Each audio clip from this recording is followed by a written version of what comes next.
quarterback position, we have a starter in Eli, and we've got guys behind him, and specifically Daniel Jones, that needs to do everything he can to get ready to play, week 1, and that's where we're at. Pat Shurmur, coach of the Giants, making it clear on Monday that Eli Manning is the starter. The other guys are going to have to get ready, but you always have to be ready to play. But it looks like the Giants aren't ready to go with anyone other than Eli Manning, and that's the first topic in today's word association game, Chris Simms. When I say Pat Shurmur claims that Eli is the starter in New York, your reaction is what? Duh. Yes, that's what it's Captain Obvious. Again, there's been nothing that the Giants have shown or done to say that they are just not going to have total blind loyalty to Eli Manning. It doesn't matter. He's got 9 lives or 18 lives or how many you want to say. But again, this is one playoff appearance since the 2011 Super Bowl. It's way below 500 record, but they have continued to stay loyal, and this is what I expected. And I don't expect Eli to come out at any point early in the season unless they go 1-4, 2-5. Maybe then they start to think about making a change.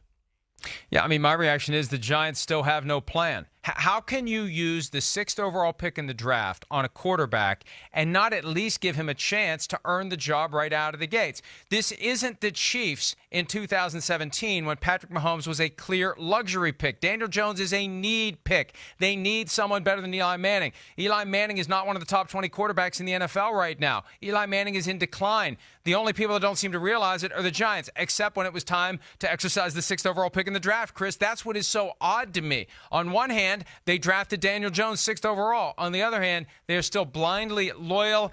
And with Eli Manning, it's just I don't get it. I just don't get it. No, I'm with you, Mike. I don't think a lot of people in the NFL get it either. But again, they've shown that this is the way they are, and they're going to try to make it work with Eli before they move on.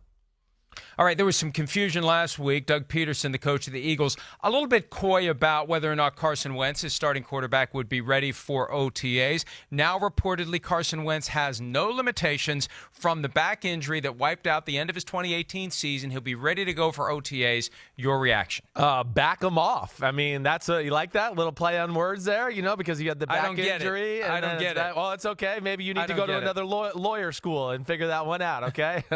But, no, back him off because he needs to back off some of the haters as far as the media, the public, the fan base who were saying Nick Foles should be the quarterback, right? This should be the guy going forward. We won a Super Bowl with Nick Foles. So he's got to get people like that off his back to show, again, that he's capable of being healthy and being the starter. He's also got to get the team rallied back around him, too. He made some comments a few weeks ago, self-assessing thyself, which I really appreciate, and recognize that he could be a better leader in the locker room and communicate better. So I think this goes a long way to the first step to mending those relationships and becoming the man once again in Philadelphia.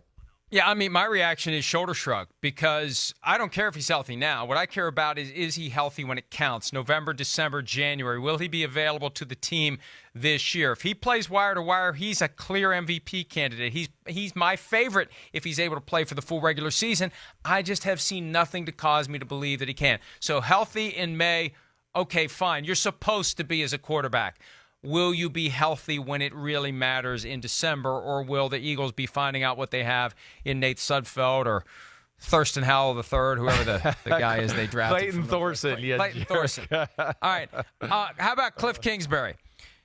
He talked yesterday about quarterback Kyler Murray, and Cliff Kingsbury very excited that Kyler Murray's sports attention no longer diluted by baseball. Football only. Kingsbury said that Murray has never done that in his entire life, so I want to see how much we can accelerate the rookie learning curve and how much growth we can get over the next 8 or 9 months. Chris Simms, your response? It says this word association, untapped potential.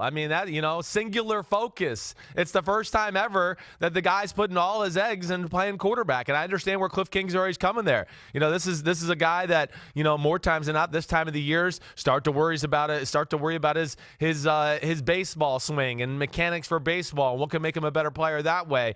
Now he has a chance to focus on football, only football, get into the playbook, get into the finer mechanics that can make him better at playing the position. So I would expect the growth to happen pretty fast. And as you and I have talked about a lot, he knows this offense. So I don't think this is going to be hard for him to catch up and really get a hold of what they're teaching there in Arizona.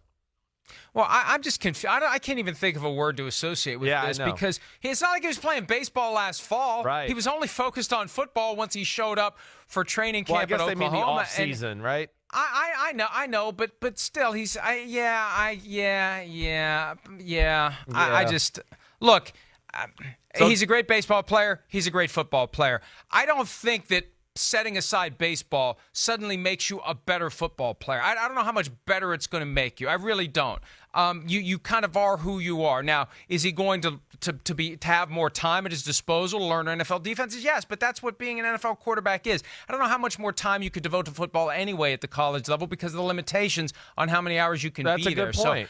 So I think it's a little bit of a red herring, and it may be kind of a roundabout way to reduce expectations. He's saying over the next 8 or 9 months, which is basically, let's treat this like a redshirt year, kind of. I mean, he's going to play, but let's not expect too much out of him this year because he's still learning the sport. That's my big takeaway from what Kingsbury said. All right, that's good. But this is word association, and we're going to need your word before we move on, okay?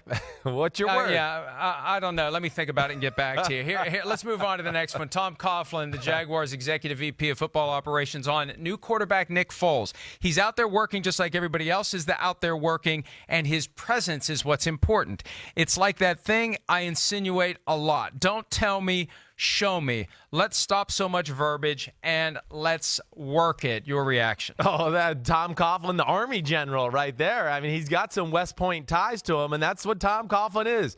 You know, I think he got a little frustrated last year with Jacksonville and maybe some of the talk that was coming out of the locker room and some of the antics that went on the field where he felt like, yeah, it was a little, you know, all talk, all braggadocio all the time. And he wants to see a little bit more work ethic. And I think he's saying that because he appreciates Nick Foles there. And I'm sure there's other guys that are not there that he's trying to, you know, kind of send out a little warning sign to them, too, that it pays to be here and working with the football team. Yeah, my reaction is it's not about Foles. This is about the guys who aren't there. It's about the Yannick Ngakoue, who reportedly is scheduled to show up for OTAs. It's Jalen Ramsey, right? This is see, you can't criticize the guys who aren't there, but you can praise the guys who are there. And he already got himself a little crossways, got a warning from the league because of the things he said about the guys who weren't there earlier in the offseason program. This is Tom Coughlin's way to stick it back to the league and to the NFLPA for having an issue with him calling out the guys who aren't there. You go over the top in praising the guys who are there. And really, I think the Jaguars are going to go as far as Nick Foles can take them.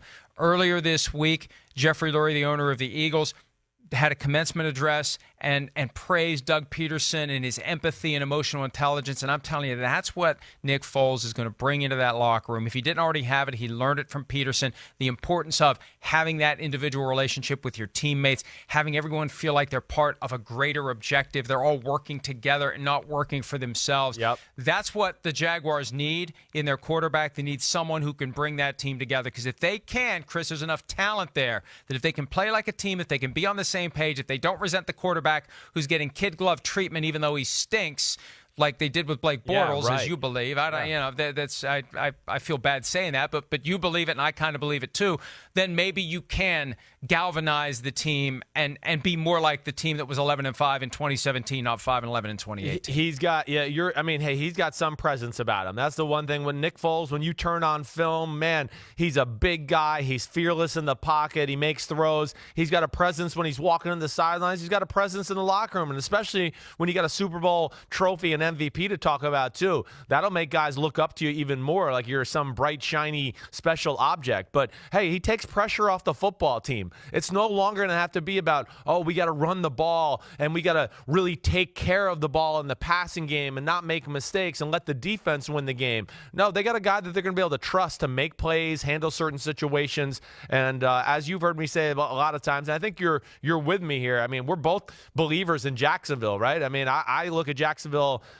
If you made me bet today, I go Jacksonville's going to the playoffs this year just because of the talent they do have in their football team and finally getting the right quarterback in there. Hi, I'm Mike Tirico, and thanks for watching. Make sure to hit subscribe for the latest news and highlights from NBC Sports.